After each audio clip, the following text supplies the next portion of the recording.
जानकी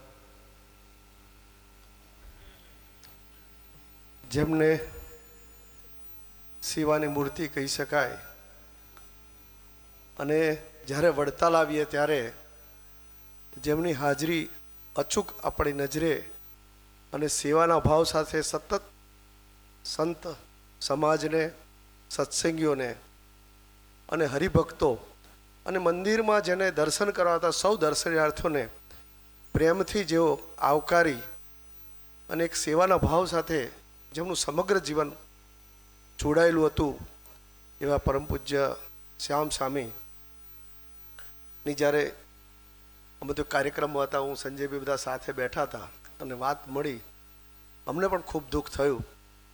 પરંતુ જ્યારે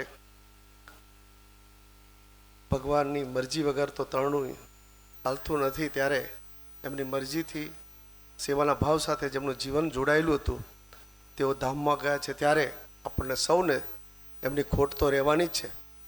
પરંતુ એમના જીવનમાંથી અનેક હરિભક્તો અને સંતોએ પણ પ્રેરણા લેવી જોઈએ કે જેનું જીવન એ ભગવાનની સાથે જોડાયેલું તો હોય છે, પણ શેનાથી વિશેષ સંતો અને હરિભક્તો સાથે જોડાયેલું હોય છે, એનો કેટલો ભાવ છે એ આજે આપણે અહીંયા એમની આ સભામાં જોઈ શકીએ છીએ. તો આજે વિશેષ કરીને એમને શ્રદ્ધાસુમન અર્પણ કરીએ છીએ.